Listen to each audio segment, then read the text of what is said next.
Welcome, Grief Nation listeners, and today we're going to be speaking about best practices of what to say to a griever.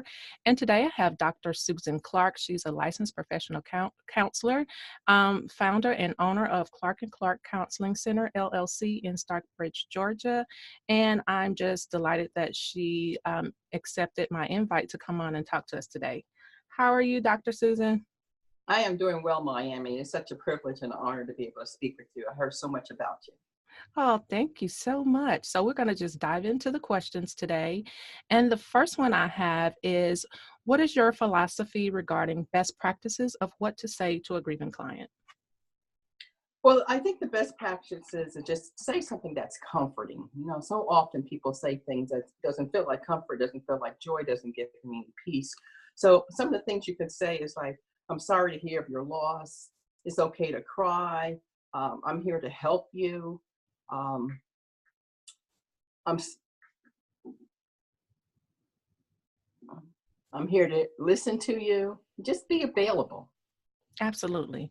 And I agree.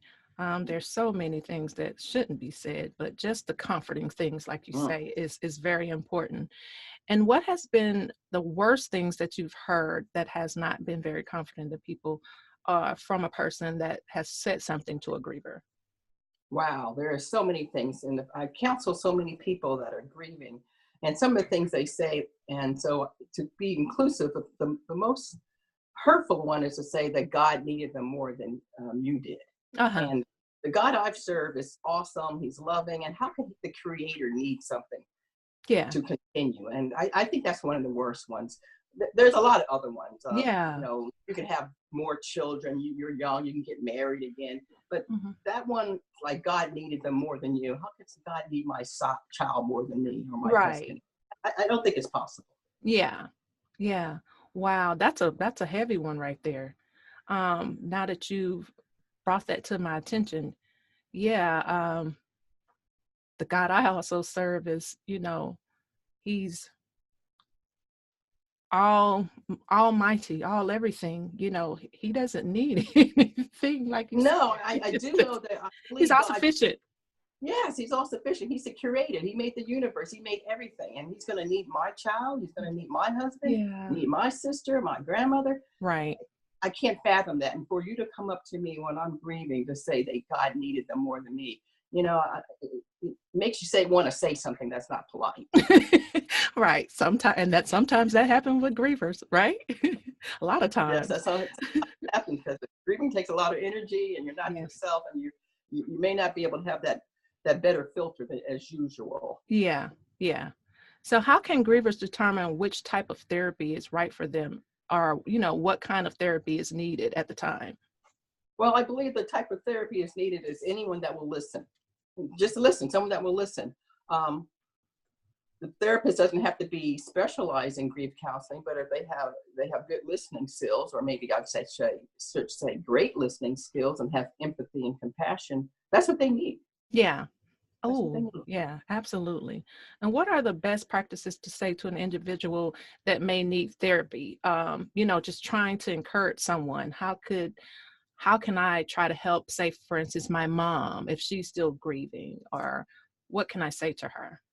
Well, I like to say to people, because sometimes people think that they don't need help, and they maybe that's just part of the grieving place they're in. But I like to say to them, you don't have to do this alone. You don't have to. There's professional counselors out there. There's trained pastors out there. There's grief support groups at churches, Hmm. hospitals, and even some funeral homes offer grief counseling. And so the main thing is I tell them, you don't have to do this alone. This is a difficult journey, and Yeah. you don't have to do it alone. And the way to encourage them is just to remind them that you're present and I'm here to help. Uh, And how do I support them? I support them by being present, like I said, and listening. mhm. Maybe bringing a meal over, picking up their children. If the grass needs cutting, come over and cut it. You look out the window, somebody's cutting the grass. Don't be concerned. Look like somebody you know. I mean, people just don't come over. But do something that is needed. Yeah. Don't wait to be asked. Mm. Don't wait to be asked. Good stuff. Good stuff. Wow. Explain to our listeners how important therapy is to an individual that is suffering from any life-altering change? Well, if you're suffering, it's back to find someone to listen to you, someone that's going to help you. Um, this grief journey can be very difficult, and there's no point in doing it alone. So the emphasis that there are people out there, look for them. And you don't have the energy to look for them. I should hope that people that are alongside you will remind you that this is something you don't have to do alone by yourself. So seeking therapy is very important because without help, the journey is just going to be more difficult, but it's going to happen. Putting it on the back burner is not a good idea, because one day it'll just pop up and you're like, where did this come from? But it's always been present. Wow. And how do you describe your treatment style as a professional to assist grievers? Well, there's all kind of book answers, but I suppose my best answer is that to be a good listener. I remember one of my professors, I can't remember which one it was, but they said, they teach you in school to be careful about dual relationships, but they told me, be a friend first. And it doesn't mean like they're always over your house or something, you're going out shopping, but listen like a true friend. So my therapy is to be close to my client, listen to them, be available. Yeah. I'm trying to think of the other thing. Mostly I'm transparent. Mm-hmm. I use humor. I share I share personal testimonies. Mm-hmm. Not that it's about me, but sometimes people want to hear that, hey, I don't always have it all together. I've experienced something similar. So I use transparency. I be a good listener, try to be a friend as close as I can without breaking any rules. Share my testimonies of my challenges and my victories, so they can also see that they too can overcome. That's why you're so amazing. Well, thank you. You're awesome yourself. Do you have a personal grief journey that you would like to share with our audience, and how you were successful in your journey? Yes, I do. I've had several griefs in my family. You live long enough, as my grandmother says, you'll go to funerals and you'll know people that have died. Yeah. I didn't get successful, if I want to say successful, in a grief journey until after my mother died and my grandmother. Well, to put it clear, after my niece died on my birthday back in 1979, so I didn't know what was going on. Yeah. And so I did that terribly. And then my mother, I didn't do much better. And then my grandmother, I didn't do much better. So my successful grief journey, as successful as it could be, was my sister. And what I did differently was I listened to myself. And I don't mean like being self-centered and not having God involved. Just knowing, just having an unction that would work for me. So when I heard that my sister was ill, this time I didn't wait for someone to say, well, she'll be better, don't go visit. I just said, like, I felt led to go. Okay. So what I did differently, which I consider successful, was I listened to myself. I did go visit my sister that was in the hospital, and that she was in a hospital up in New Jersey, and I lived down here in Georgia. So I listened to myself. I went up there. I was present. She wasn't alert, but before I left, she was alert. I was talking to her, and I left. But she did die like 2 days later. And I have no regrets. She was ill. She had been ill for a while. She just slips my mind right now, what she had.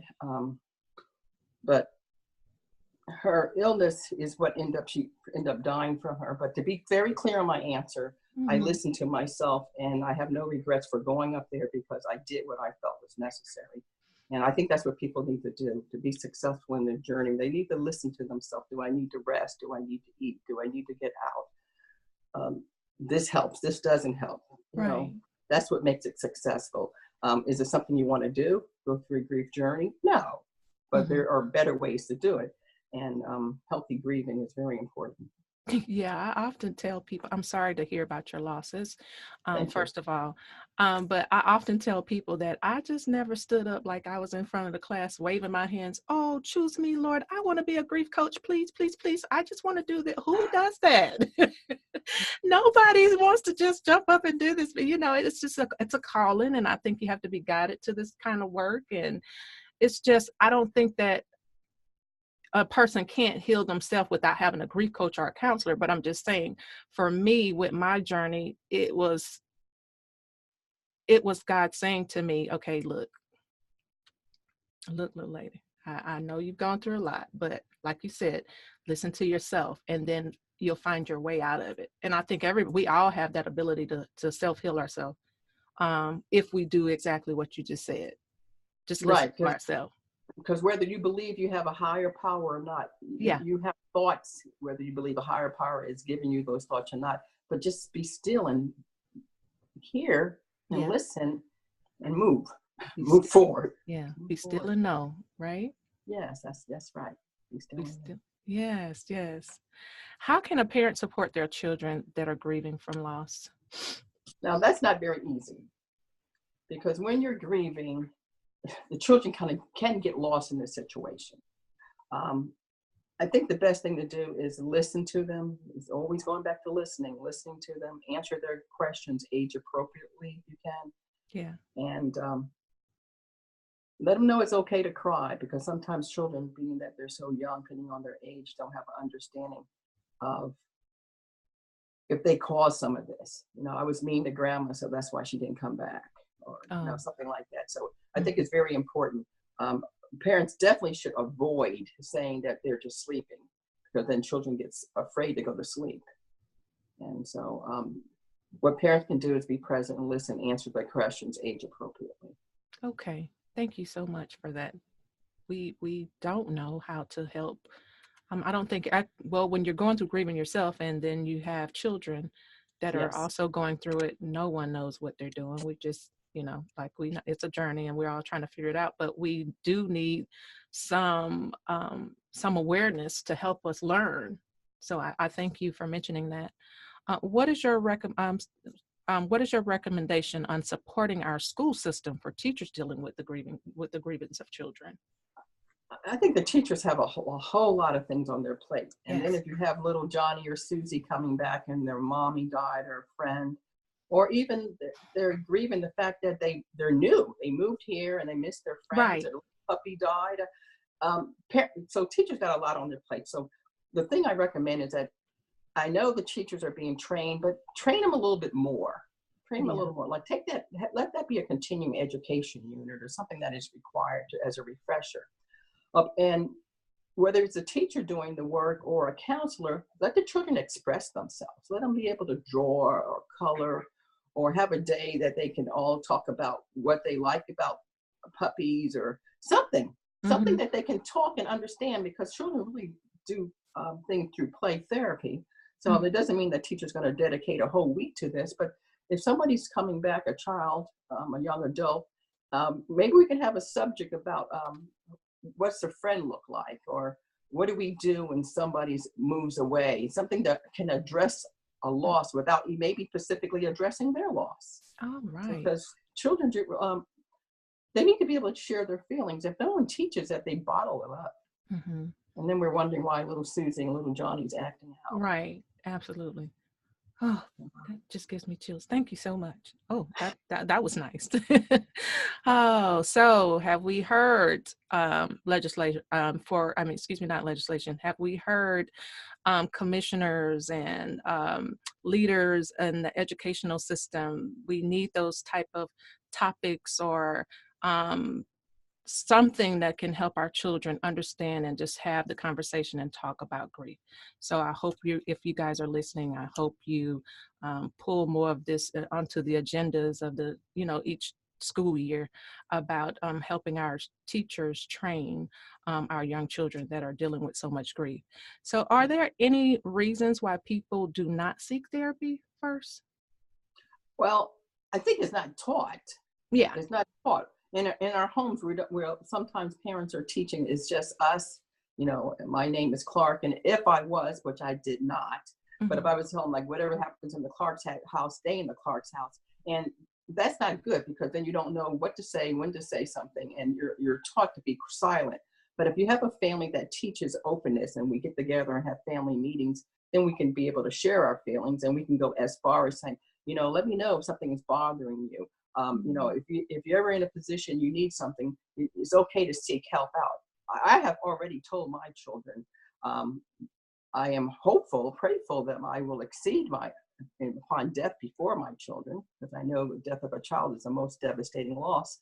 But Yeah. it can happen. But my adult children know that upon my death, I know there's always concern about people getting money, inheritances, but I made it very clear, Mhm. don't be looking like for any inheritance or anything. Be looking for a therapist before you get any money. I Yeah. mean, I want you to be able to talk to somebody because I know it's going to be difficult. So I have expressed to them in life right now. It's like, Mhm. they don't want to talk about death, but this is in place here, and this is on my will here, and this is this. That one of the things you are required to do before reading and doing all these other things and receiving fortunes, well, maybe it's not a fortune, but it's something is left, is that Yeah. I want you to seek counseling. So it's to educate. So when you Yeah. ask the question, what we can do, or is people avoiding it? Some are avoiding it because I don't want to say they're avoiding it, they're just not knowledgeable. Yeah. And so even in the workplace, when you have orientations, it would be very good for some during orientations if um, companies offer it and say, hey, we offer an employee assistant programs so you can go see a counselor and we give you 3 sessions or 5 sessions. So Yeah. if they would tell you that in orientation, because when I think back and those deaths I shared with you, I was working for the federal government, and I worked there for 25 years. And in those deaths I spoke of, 4 of them, I wasn't aware that there was some kind of counseling present. But you know what? When I think about it now, they probably did. Yeah. But you just didn't know. I didn't know. So Yeah. we could, Mhm. we could be educated on that. Families talk about what they would like to talk about death and grieving, and it's okay to talk to other people. It doesn't mean that we're not a strong family. It just means that we need some assistance and guidance. And Mhm. if companies would also share during orientation what they do offer. Yeah, and that leads me into this question: are we getting the support we need? And not really. Doesn't seem like it. I Because don't think we're getting the support we need because we're not knowledgeable what's available. yeah, We got to absolutely. talk about it. We don't need to be a death-defying country. Yeah. Um, I believe years ago, I can't tell you how far back, but there was a time I remember reading about that we would wear a black sash on our arms and people would know you're grieving, or have a black wreath on the door. We don't have none of that going on. Mhm. And so when somebody's not having a good day and say, what's wrong with her? And say, well, her mother died. That was a week ago. I mean, what's that supposed to mean? Right. Yeah. So I still know people, we're not informed. We're not And informed. I would like to touch back on you were saying like how our families we don't talk about it. So um when we because of our culture of not talking about death or not talking about grief, to me, I think when I used to hear it because, oh my gosh, I guess because my mother worked for hospice and, Mm. my mother is up in age, so she's in her 70s and, somebody's always dying. So I remember having a conversation with her one day and we were just talking about um, she was just telling me about death. And I'm like, Mom, why is it all the time that you just talk to me about death? Every time you talk to me about something, you talk about somebody dying, death, this. And then this is way before I went through my own journey, but that was just her life. And that's what comforted her. It wasn't bad for her. Just the experience of talking about death wasn't, bad for her. So I'm saying all that to say sometimes I think, of course, because we didn't talk about it, I used to just feel eerie about the word just because I grew up around a mother that always dealt with death. So for me, that's what it was for me. It wasn't that, it was just, it's this thing and it's just, yeah, of course, when it affected me, I had to go through my own journey, but just hearing about Yes. it really wasn't an issue, I guess, because I heard it so much. And if we do continue to hear about it a lot, you know, like It's anything, more you get it's tired. more familiar. It's more familiar. Right. And I was so familiar with it, but at some point I was like, Mom, can we talk about something else? But yeah, Yeah. but see We what I just need a better balance of talking about life as much as death. right, right. So, but me knowing that now, I feel more educated about it. And I think it's what helped me also heal along the process too, because of me always being around it and hearing it as well.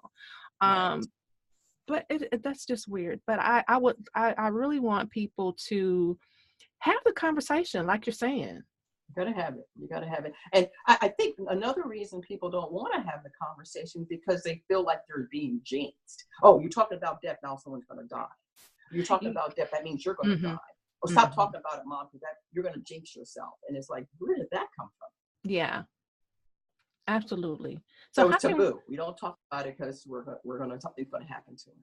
so if I'm a person that's wanting to bring this to my family and let's open up and talk about it, how can I approach that?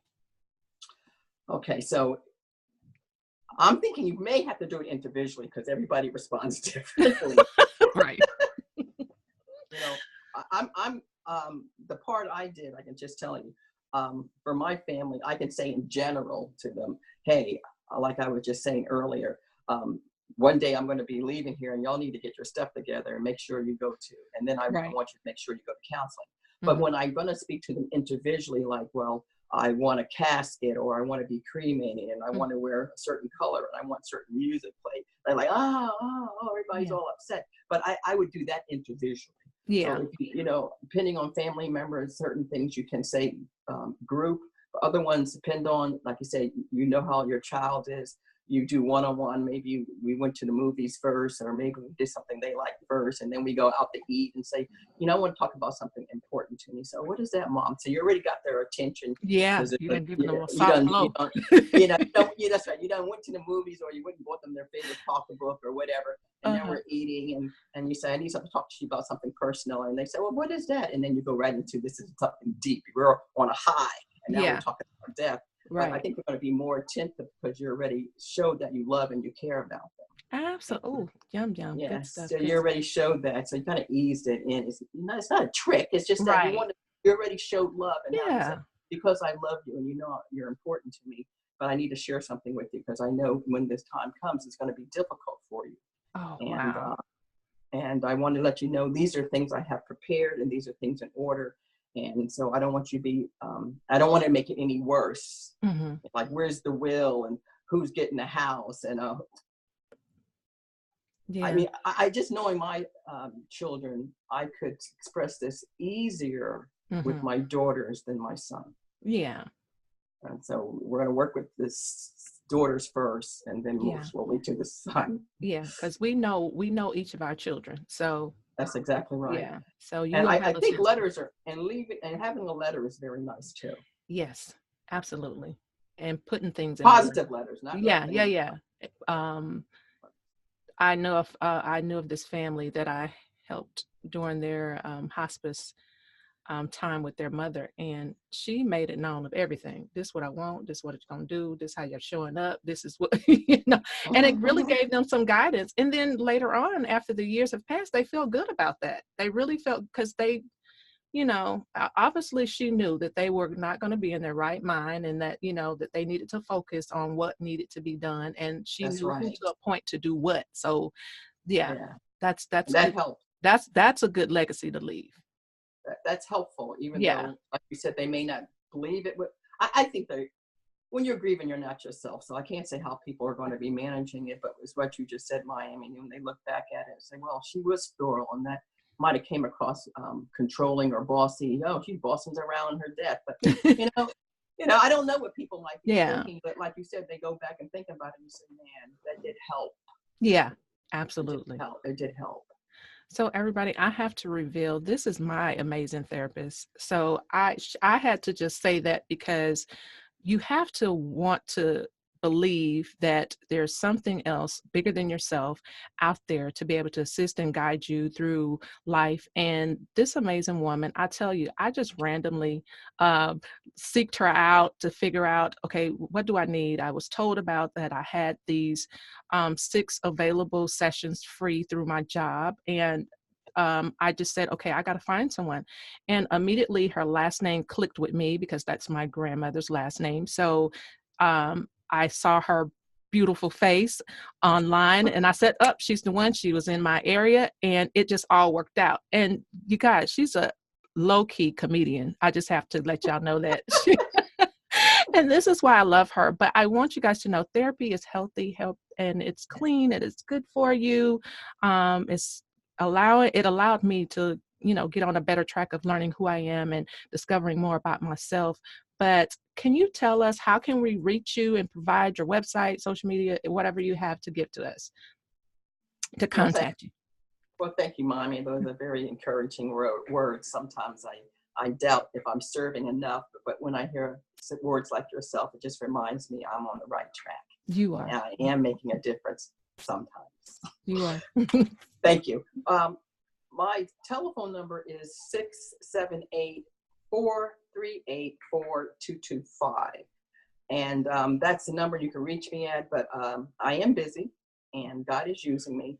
So you would have to leave a message and I will get back with you in like 24 hours.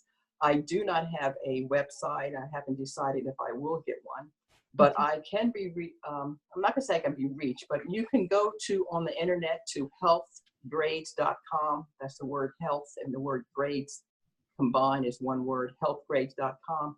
And you can go to that website, type in Dr. Susan Clark at Stockbridge, Georgia.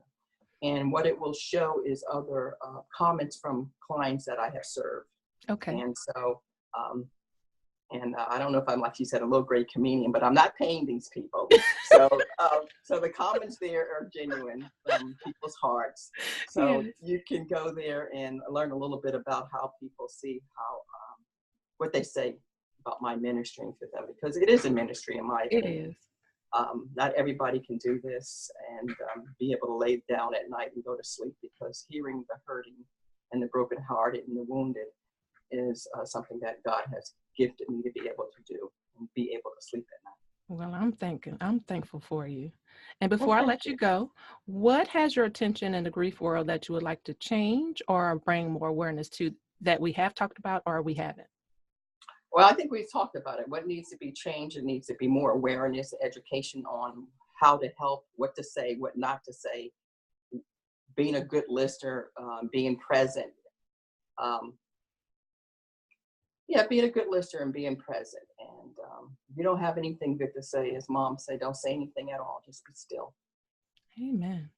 Okay, you guys, this wraps up our show today. Thank you so much, Dr. Clark, for coming through and dropping that knowledge on us. We love you and just thank you so much for coming. Well, thank you very much for having me. And I look forward to speaking with you again and hearing more great things about you. Thank you.